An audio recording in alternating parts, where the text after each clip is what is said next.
Okay. Great. So, welcome to topic webinar number 8. Our topic is gratitude, Modim, Anachnu, Lach. And it's a very interesting topic, and it's a great framework for some really good discussions. Mhm. So we'll start with the agenda. What I often ask is that whoever's on the webinar and also just whoever's watching it later, if you have interesting things, post them on our Facebook group. If anything interesting is going on in your groups, if you're planning anything interesting, any kind of social action or anything related to the topic, so that would be a nice thing to do. And now we'll get right down into our themes. So maybe Michael Lee will read the themes of this. Right. Themes. Psychological studies have shown that feeling and expressing gratitude are important components of a happy, balanced life. There are elements in Jewish tradition that can help us to be aware of our blessings and to express gratitude. Expressing gratitude does not mean ignoring that there is pain and hardship in the world. It means making a daily effort to see that along with the difficulty, there's also good in life that is worth celebrating. Right. And later on in the webinar, we can discuss a little bit how being grateful actually improves health. And it's kind of a compelling reason to study these texts as well. I'm going to start with a kind of a nice idea to get this session started with your people. I've done this a couple of times. We put up these quotes around the room or post them wherever it is, and ask people to read them to themselves, and then stand near the quote that speaks to them the most, that expresses how they see gratitude. And then whoever's standing near it, they can both discuss why they chose that quote, and then we can all discuss together what the different quotes, how they inspired us. And it's a great way to start a meaningful discussion. So again, Michael Lee, please read the quotes. Sure. There's only one surprise, to be alive, and that may be forgotten daily, if daily not remembered. The surest way to suppress our ability to understand the meaning of God and the importance of worship is to take things for granted. Indifference to the sublime wonder of living is the root of sin. Rabbi Meir used to say, it is incumbent on each person to bless God in 100 blessings daily. Whether we recite one bracha or 100 brachot each day, the experience can heighten our awareness of the wonders in our daily lives and help us to respond to them with gratitude. And then there are a few more quotes here. 3 more. Who is rich? He who is happy in what he has. As it is said, when you eat the labor of your hands, happy will you be, and it will go well with you. Gratitude rejoices with her sister joy and is always ready to light a candle and have a party. Gratitude doesn't much like the old cronies of boredom, despair, and taking life for granted. To spend our lives enthusiastically acclaiming the wonders of the world is unnatural. Yet, if we never acknowledge the good things that are ours, we are ungrateful, and we can become deadened to an awareness of life's precious gifts. Reciting a bracha helps to restore the balance. Thanks, Michael Lee. So when I looked at these the first time, and I tried to see which of them spoke most to my understanding of the value of gratitude, I really liked the one about gratitude rejoicing with her sister joy. But I think that was more because I liked thinking about lighting a candle and having a party than that it actually spoke to my thoughts about gratitude. And looking back on it now, I think that a lot of these quotes, and I'll go back to the beginning ones again, that they talk about being grateful for things you might take for granted. And I think that that is probably truer to how I see what gratitude would be. For indifference to the sublime wonder of living is a root of sin. To me, that makes a little more sense or expresses it more. How about you, each person? How about you, Michael Lee? Okay, thank you. I actually can take a little bit from each one.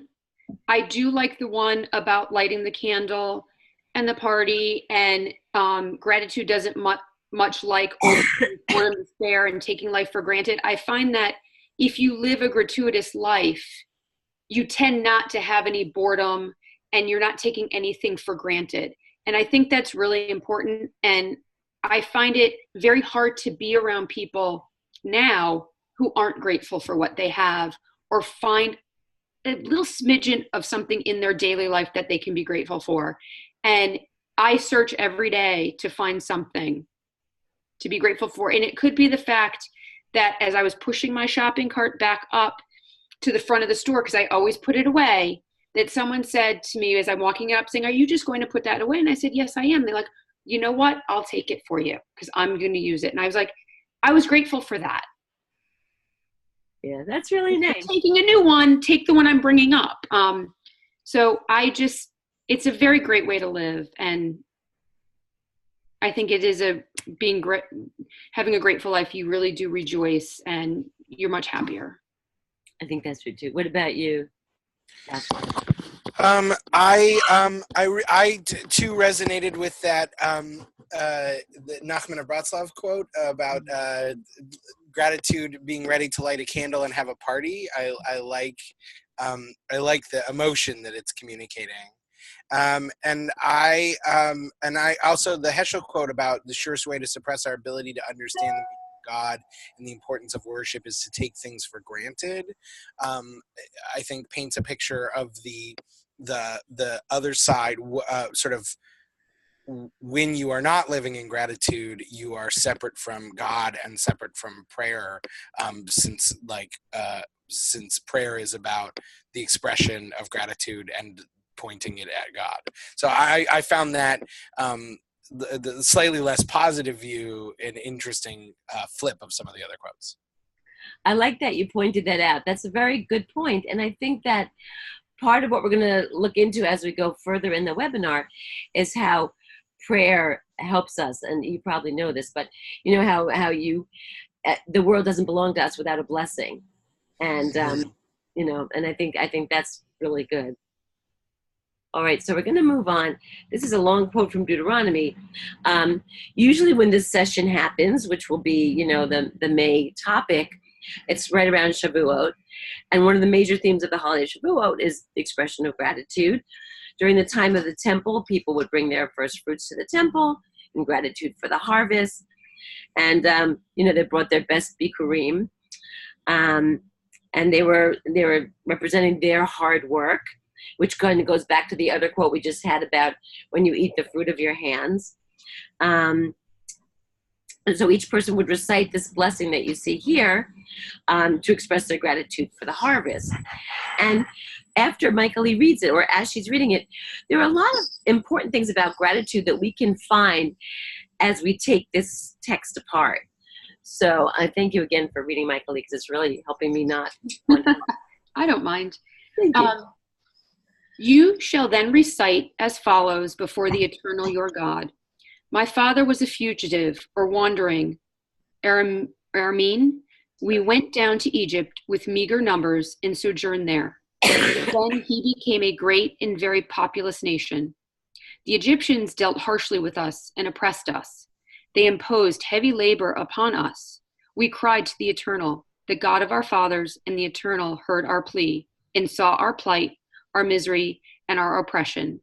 The Eternal freed us from Egypt by a mighty hand, by an outstretched arm, an awesome power, and by signs and wonders. God brought us to this place and gave us this land, a land flowing with milk and honey. Wherefore, I now bring the first fruits of the soil, which you, O Eternal, have given me. Great. So these verses present a pattern. They begin with a recollection of some hardship, wandering, few in number, slavery, oppression, and then by recalling the positive change that followed, which is, anyone want to chime in? You got to the land and you grew things. Exactly, right? And then, so that reminds us that the verses serve as a model for expressing gratitude. In order to be grateful, it's nice to know what we overcame. Mm-hmm.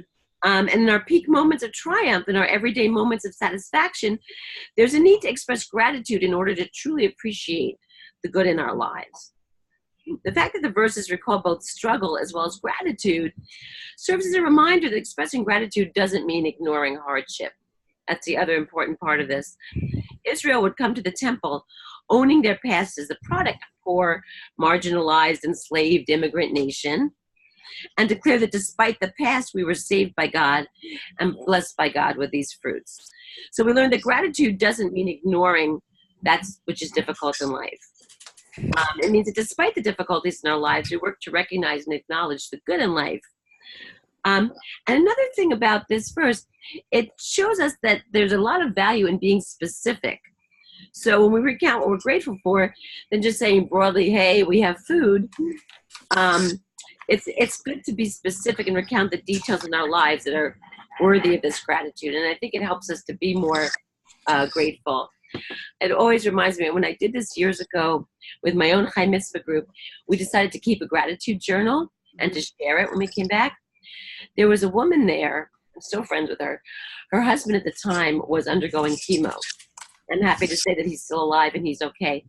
But I remember that she, in her gratitude journal, she was grateful when she got to sit in the sun because she spent so much time in the hospital.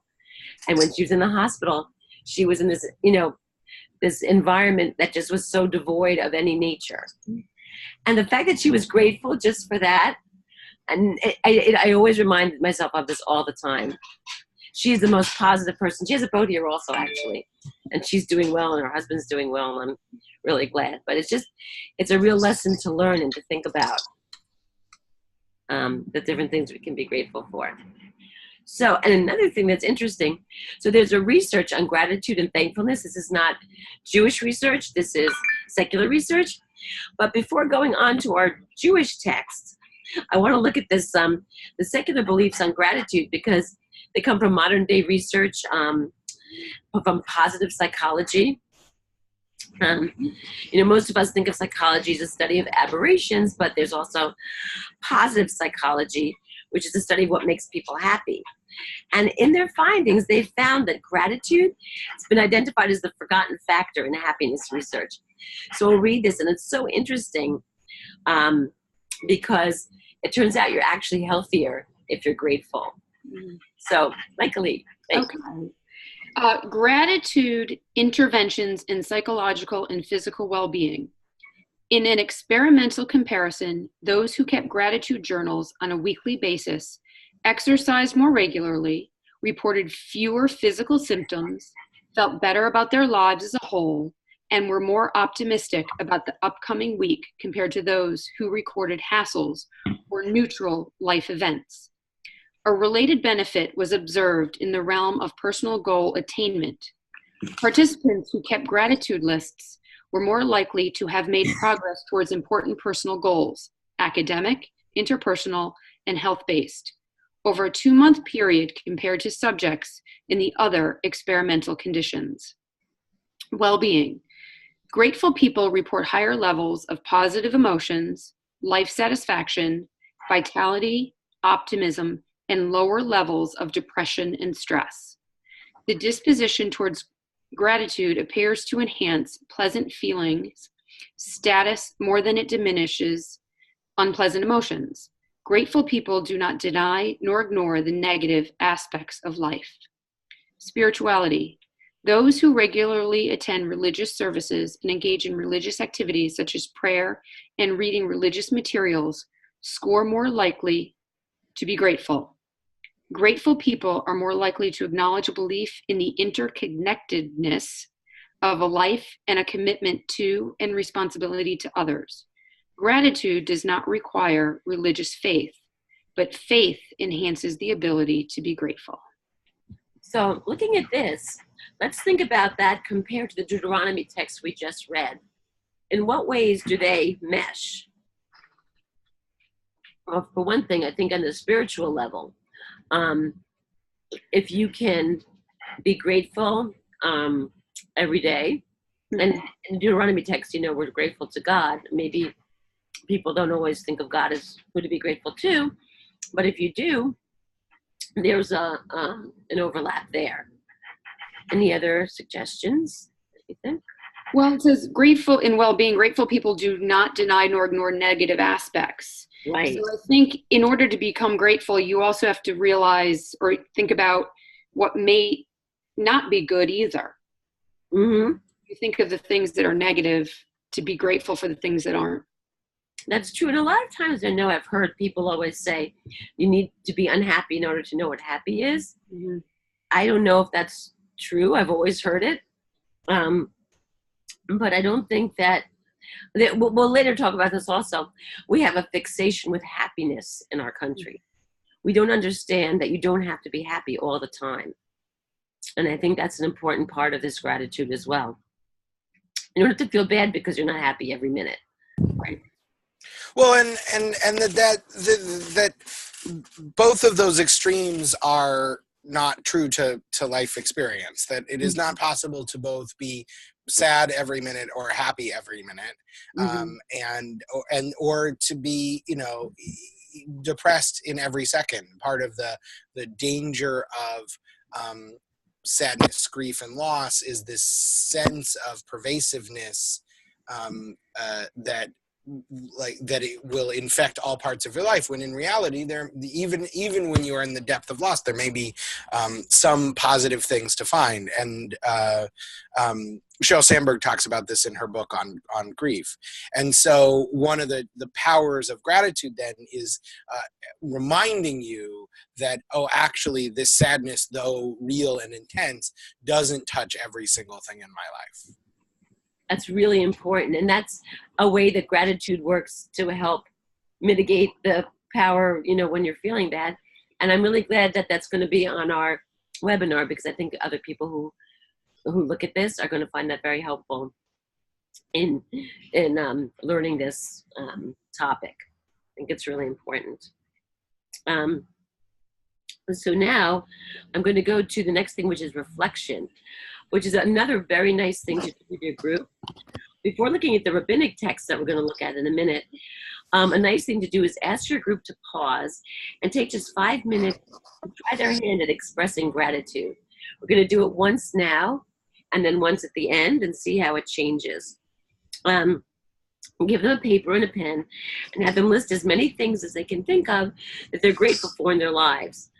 They can start their list of 100 blessings.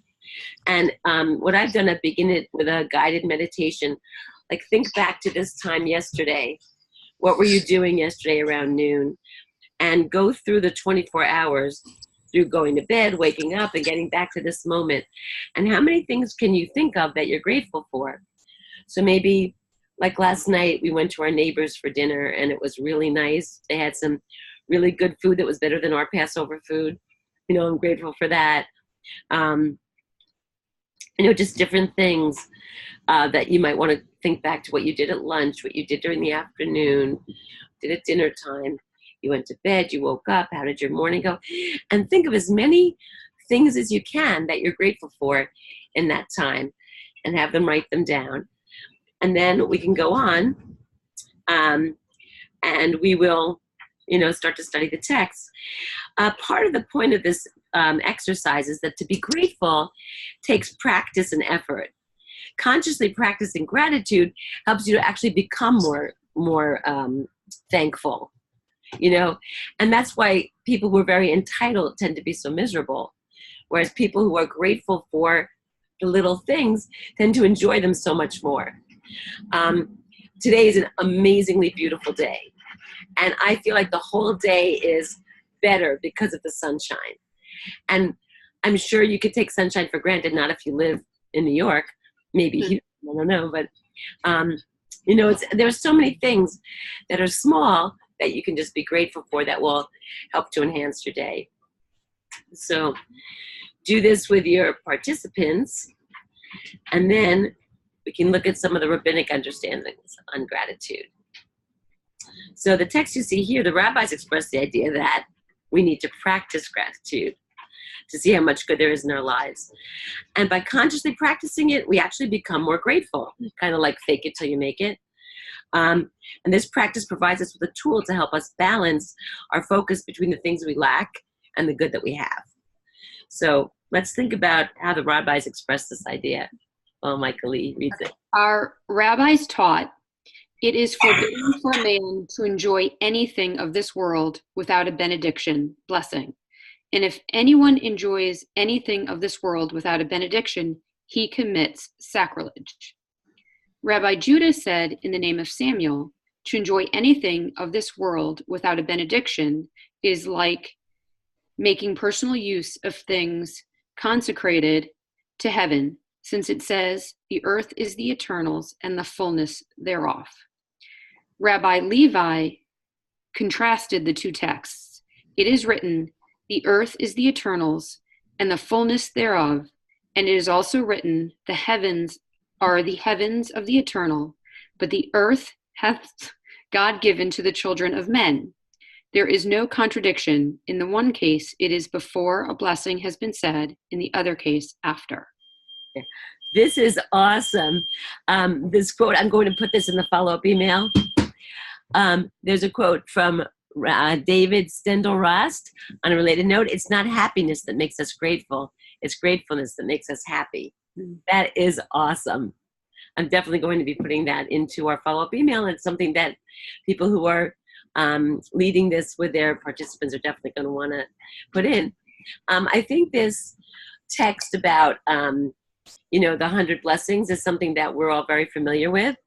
And I think that the quote that Rabbi Fixler just gave us is a really nice related note. So thank you. And then we were talking about it before. We own it more if we're grateful for it. It's more ours. Almost like when you work for something, it's so much more valuable. Okay, so the rabbis understood that there's no limit to what we don't have.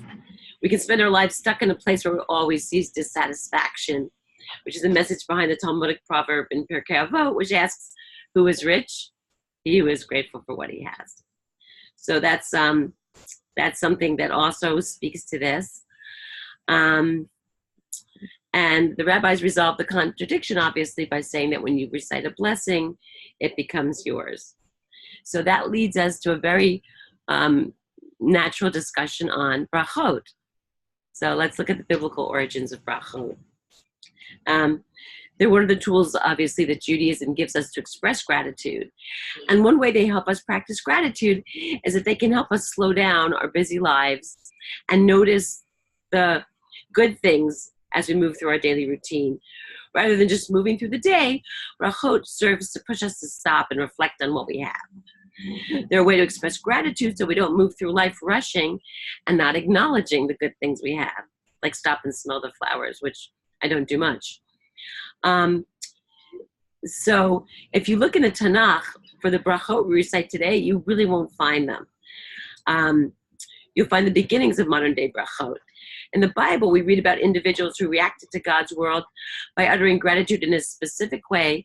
And these expressions of gratitude to God establish the beginnings of the fixed pattern of the bracha. So let's look, as Michael Lee reads this, and see the difference between the brachot in the Bible and today's brachot. Okay, biblical occasions that inspire brachot. Upon finding a wife for Isaac, Abraham's servant said a bracha.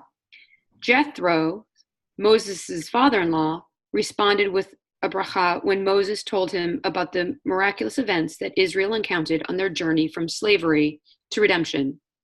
David expressed his gratitude to God for his son Solomon's succession to his throne. Upon Ruth giving birth to a child, the Israelite women expressed their happiness to Naomi through a bracha to God. The rabbinic brachot, blessed are you, Adonai our God, ruler of the universe, who brings forth bread from the earth. Blessed are you, Adonai our God, ruler of the universe, who sanctifies us with commandments and commands us to kindle the lights of the Sabbath. Right, so you might notice that the blessings in the Bible are all third-person declarations about God. But as we move from the blessings of the Bible to those we recite today, we see a grammatical change in the structure. The addition of the word you changes the formula to a direct conversation between people and God. And And one explanation for this change is that there's a desire to express a more intimate and personal relationship between humans and gods. And so there was a move from the third to the second person. I think for people today who are spiritual, who are praying, whether it's a set prayer or a prayer that you just make up, spontaneous prayer, I think speaking to God in the second person does make it a lot more intimate and a lot more personal. Want to weigh in on that? Anybody? Okay. So now we can look at sources of gratitude from the Siddur. And there's just one here that we can look at real quickly. Prayer reminds us to articulate our gratitude every day. And we're going to take a look at a very basic prayer that we say when we wake up in the morning, acknowledging God's compassion and restoring us to life each day. So we'll read this prayer and then see if this prayer relates to the gratitude that you wish to express on a daily basis or what you do when you wake up. This is Modani. Modani lefanecha melech chai v'kayam shehechazarta bi nishmati b'chemla rabba emunatecha. I thank you, living and eternal ruler, for restoring my soul to me with compassion. You are faithful beyond measure. So if you do this first thing in the morning, you're starting your day with gratitude. And I think that's a great way to start out the day. Michael Lee, you said that you express gratitude every day. What do you... Well, I have a journal, so it's usually just something I look back and I try and write in it in the evenings and look back at what might have happened or I was grateful that happened that day. And it could be we had a nice dinner and we had a nice discussion. It could be that all the laundry got done and got put away in one day. So it's those simple little things. Yeah. No, that's actually very good. And I understand that completely. And that would also come to the point where they say that people who are grateful tend to get things done better. I think because you're grateful for the little things and they're more meaningful, which leads me to another interesting thing. There's a new job that people have, which is just motivating people to do things they don't like, which, to me, that's just being a mother. But I think right. Pretty awesome. So that's the next job for me. Anyway, this is a really nice story here, this urban legend with a message. I'm really excited that you're going to read this, Michael. Such a good story. There is a story, probably urban legend, but full of truth nonetheless, concerning the famous violinist Itzhak Perlman. One evening, Perlman, was in New York to give a concert. As a child, he had been stricken with polio, and so getting on stage was no small feat for him. He wears braces on both legs and walks with 2 crutches. Perlman labored across the stage slowly until he reached the chair in which he seated himself to play. As soon as he appeared on stage that night, the audience applauded and then waited respectfully as he made his way slowly across the stage to his chair. He took his seat, signaled to the conductor to begin, and began to play. No sooner had he finished the first few bars than one of the strings on his violin snapped with gunshot-like force. At that point, Perlman was close enough to the beginning of the piece that it would have been reasonable to have brought the concert to a halt while he replaced the string to begin again. But that's not what he did. He waited a moment and then signaled the conductor to pick up just where they had left off. Perlman now only had 3 strings for which to play his soloist part. He was able to find some of the missing notes on adjoining strings, but where that wasn't possible, he had to rearrange the music on the spot in his head, so that is all still held together. He played with passion and artistry, spontaneously rearranging the symphony right through to the end. When he finally rested his bow, the audience sat for a moment in stunned silence, and then they rose to their feet and cheered wildly. They knew they had been witness to an extraordinary display of human skill and ingenuity. Perlman raised his bow to signal for quiet. He said, it is the artist's task to make beautiful music with what you have left. We have to wonder, was he speaking of his violin strings or his crippled body? And it is true only for artists. We are all lacking something, and so we are challenged to answer the question, do we have the attitude of making something of beauty out of what we have, incomplete as it may be? It's a great story. And I think that it's a really nice story about gratitude, and that we can be grateful for what we have, and we don't have to always be looking for the negative, but just the opposite. And it's so uplifting. And that brings us to the next reflection.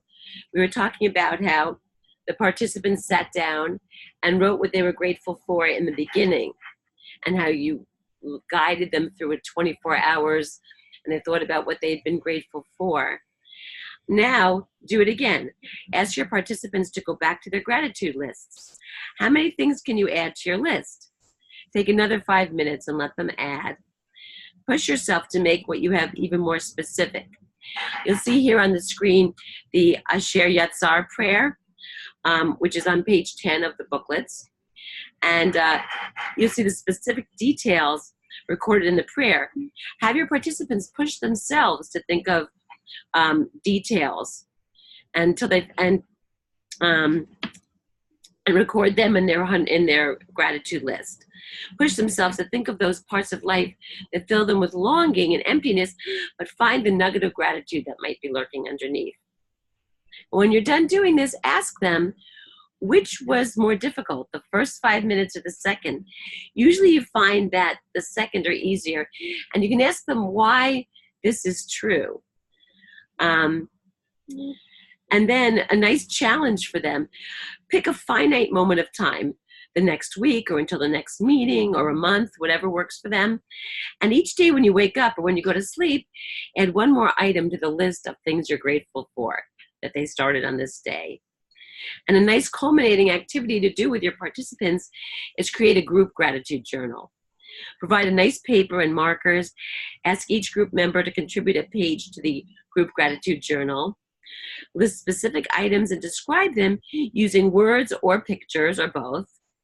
And then put the pages in a binder and cover it if you like and share with the group. So it's a very nice activity to bring this all together. This brings us to our supplemental materials. There's some very interesting supplemental materials for this topic. In addition to Eli Talks on Gratitude, there's a video about monkeys showing gratitude, which is really fascinating. We've also included an article that highlights our current obsession with always being happy, which I think is the reason so many of us are unhappy in this country.